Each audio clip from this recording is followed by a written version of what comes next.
Yes students, आज हम अपनी नेक्स्ट वीडियो लेके आए हैं। क्लास 9 फिजिक्स चैप्टर हमारा है force and laws of motion. तो देखिए स्टूडेंट्स, ये चैप्टर हमारा कंप्लीट होने को है। हम जो हमारी पिछली वीडियो थी उसके अंदर हम जो कंजर्वेशन ऑफ लीनियर मोमेंटम है उसके बारे में स्टडी कर रहे थे कि जब दो बॉडी आपस में टकराती हैं तो टकराने से पहले जो उनका मोमेंटम है दोनों का, उसका सम टकराने के बाद जो मोमेंटम होगा उसके सम के बराबर होता है। ठीक है, तो इसका मतलब मोमेंटम कोलिजन से पहले जो था टोटल मोमेंटम कोलिजन के बाद भी वही है। ठीक है, तो न तो मोमेंटम बढ़ा न घटा। तो ऐसी कंडीशन जिसमें कोई क्वांटिटी न तो घटती है न ही बढ़ती है तो हम उसको फिजिक्स में कंजर्व्ड बोलते हैं। तो जो हमारा लीनियर मोमेंटम है वो कंजर्व्ड होता है before collision is equal to after collision. तो आइए स्टूडेंट्स, इस वीडियो में हम चैप्टर को आगे बढ़ाते हैं। तो देखिए, इसमें सबसे पहले हमारा ये एक एग्जाम्पल है 9.8। Two hockey players of opposite teams. दो हॉकी के प्लेयर हैं अलग अलग टीम के। While trying to hit a hockey ball on the ground, और वो जो हॉकी बॉल है उसको हिट करने की कोशिश कर रहे हैं। Collide and immediately become entangled.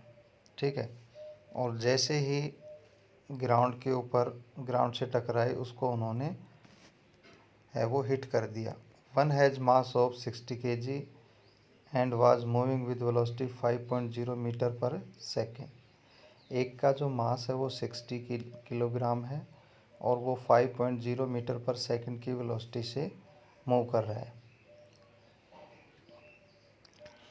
while the other has mass 55 kg and was moving faster with velocity 6.0 metre per second. दूसरे खिलाड़ी का जो मास है वो 55 kg है और वो 6 मीटर पर सेकेंड की वेलोसिटी से मूव कर रहा है टुवर्ड द फर्स्ट प्लेयर, दूसरे प्लेयर की ओर। मतलब अपोजिट हैं दोनों। In which direction and which what velocity will they move after they become entangled. जब वो एक दूसरे से टकराते हैं, टकराने के बाद या उलझ जाते हैं, उसके बाद वो किस डायरेक्शन में गिरेंगे दोनों।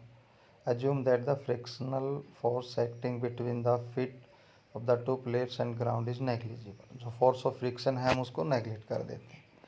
तो यहाँ देखिए, ये जो डायग्राम है, ये जो पिक्चर है आपको यहाँ पे दिखाई दे रही है। एक ये प्लेयर है, इसका मास 60 kg है। ये 5 मीटर पर सेकंड की वेलोसिटी से इस डायरेक्शन में मूव कर रहा है। दूसरा प्लेयर है 55 kg मास है इसका, और ये 6 मीटर पर सेकंड की स्पीड से मूव कर रहा है। इसकी डायरेक्शन ये है। तो दोनों जैसे ही पास आते हैं तो ये एक दूसरे में उलझ जाते हैं, और उलझने के बाद हमें ये बताना है कि ये दोनों इस डायरेक्शन में गिरेंगे या इस डायरेक्शन में गिरेंगे, और गिरेंगे तो कितनी वेलोसिटी से। ठीक है, तो आइए हम इसको करते हैं। यहाँ पे देखिए, let the first player be moving from left to right. पहला जो प्लेयर है वो लेफ़्ट से राइट की ओर मूव कर रहा है। By convention left to right is taken as the positive direction.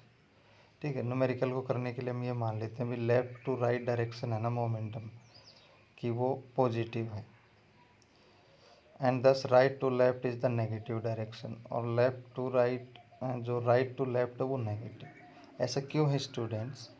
जो हमारा लीनियर मोमेंटम होता है P is equal to M V. ठीक है, तो जो ये वेलोसिटी है, जब हम इसको काउंट करेंगे, एक वेलोसिटी तो इस डायरेक्शन में है और एक वेलोसिटी इस डायरेक्शन में। ठीक है, तो इनकी डायरेक्शन अपोजिट है। जब हम इनकी रिलेटिव वेलोसिटी निकालेंगे या जब हम इस प्रॉब्लम को करेंगे तो इसमें एक ये डायरेक्शन है, मान लीजिए ये पॉजिटिव ले ली, तो ये डायरेक्शन हमारी क्या होगी, नेगेटिव होगी। तो जो वेक्टर क्वांटिटी होती हैं जिनके अंदर, तो हम एक पर्टिकुलर डायरेक्शन चूज करते हैं। आप कोई उस डायरेक्शन को पॉजिटिव लोगे तो उससे अपोजिट वाली डायरेक्शन नेगेटिव, या उसको नेगेटिव लोगे तो उससे अपोजिट वाली पॉजिटिव।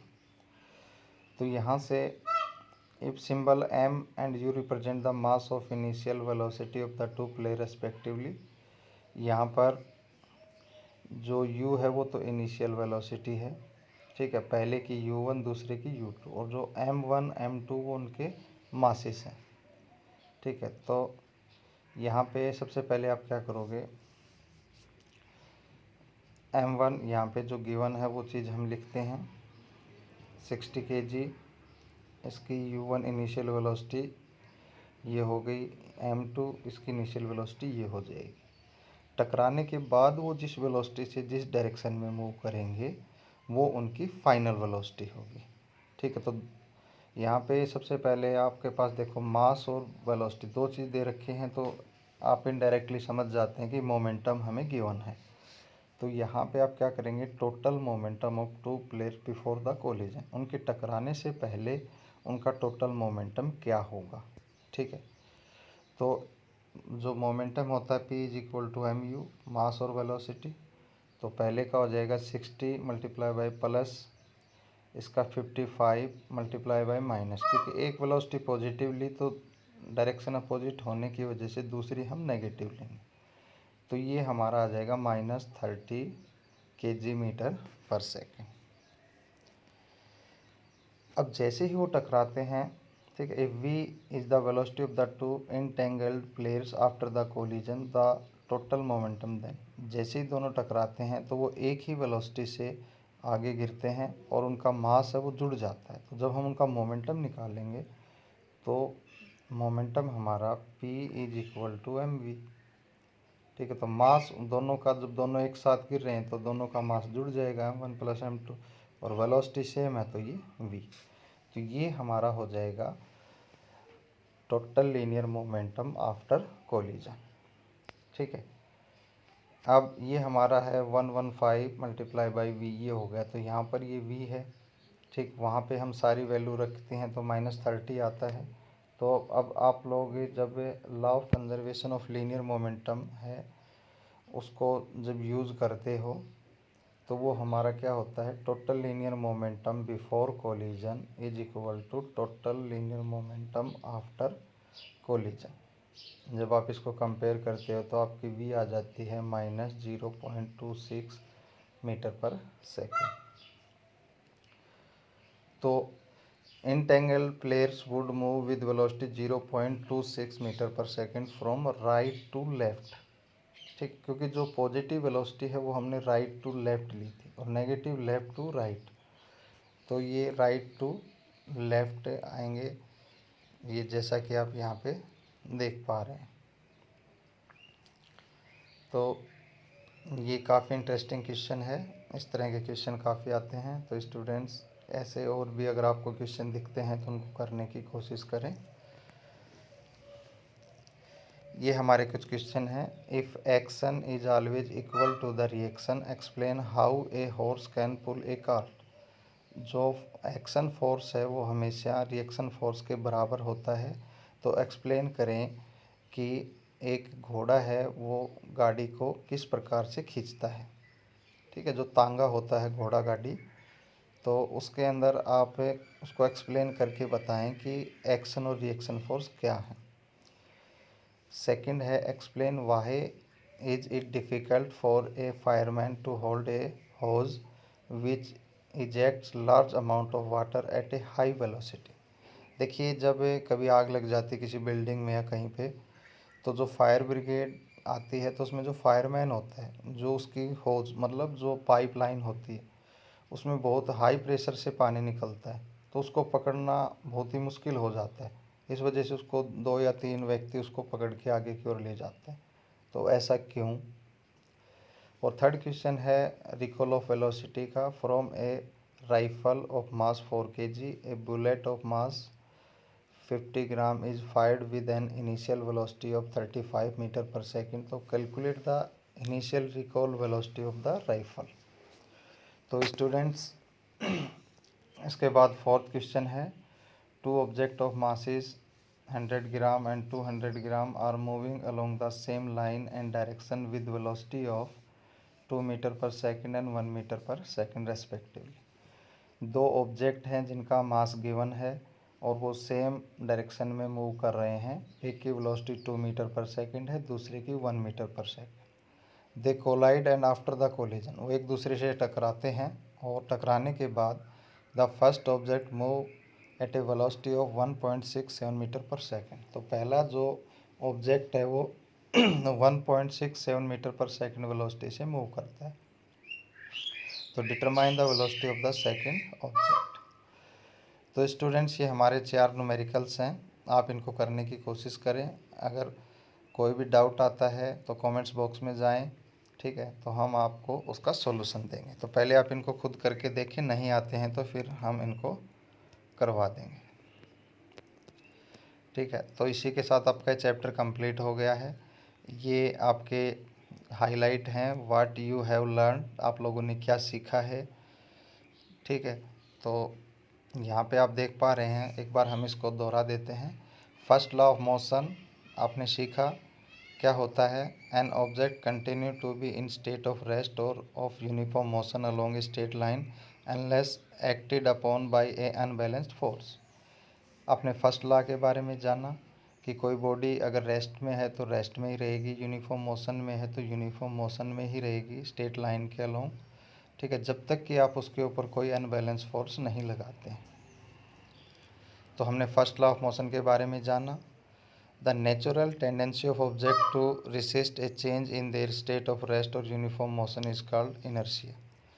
एक ऑब्जेक्ट की प्राकृतिक जो टेंडेंसी होती है कि वो अपने आप अपने अंदर चेंज नहीं आने देती है, ठीक है, या अपने आप चेंज नहीं होना चाहती है, तो अगर हमने उसको चेंज करना है तो हम उसके ऊपर फोर्स लगाते हैं। और जो ये जो नेचुरल टेंडेंसी ऑब्जेक्ट की, इसी को हम इनर्शिया बोलते हैं। The mass of an object is measured of it inertia. अगर किसी ऑब्जेक्ट का मास मेजर करना है तो हम उसका इनर्शिया मेजर कर सकते हैं, या मास जो इनर्शिया है बॉडी का, उससे हम मास मेजर कर सकते हैं। इट्स एसआई यूनिट किलोग्राम, इसकी एसआई यूनिट किलोग्राम होती है। Force of friction always opposes motion of objects. जो फोर्स ऑफ फ्रिक्शन है वो हमेशा ही जो मोशन होता है बॉडी का उसका अपोज करता है। उसके बाद second law of motion, the rate of change of momentum of an object is proportional to the applied and balance force in the direction of the force. ये आपने सीखा। सेकेंड लॉ ऑफ मोशन क्या कहता है कि जिस rate से momentum change होता है वो अनबैलेंस फोर्स के डायरेक्टली प्रोपोर्शनल होता है, ठीक है। ऐसा यूनिट ऑफ फोर्स की KG metre per second square होती है। हम इसको न्यूटन बोलते हैं और स्मॉल जो कैपिटल एन है इससे डिनोट करते हैं। और अगर इसको डिफाइन करें 1 न्यूटन, देखो फोर्स की unit KG metre per second square होती है, लेकिन जो फिजिसिस्ट है न्यूटन, उसके सम्मान में इसका नाम न्यूटन रखा गया है। अब अगर इसको 1 न्यूटन को डिफाइन करें तो ये force of 1 newton produce an acceleration of 1 metre per second square of an object of mass 1 KG. एक फोर्स है वो 1 न्यूटन कब कहलाएगा कि 1 न्यूटन फोर्स लगने पर अगर acceleration 1 metre per second square हो जाए 1 केजी बॉडी का, तो वो हमारा 1 न्यूटन फोर्स कहलाता है। The momentum of an object is the product of its mass and velocity and has the same direction as that of the velocity. जो linear momentum होता है वो मास और वेलोसिटी का प्रोडक्ट होता है। मास और वेलोसिटी को जब हम मल्टीप्लाई कर देते हैं तो वो हमारा मोमेंटम बन जाता है, और मोमेंटम की डायरेक्शन वही होती है जो कि इस केस में जो वेलोसिटी की होती है। It SI unit is KG metre per second, इसकी SI unit KG metre per second होती है। Third law of motion, to every action there is an equal and opposite reaction and they act on two different bodies. ये देखो काफ़ी important.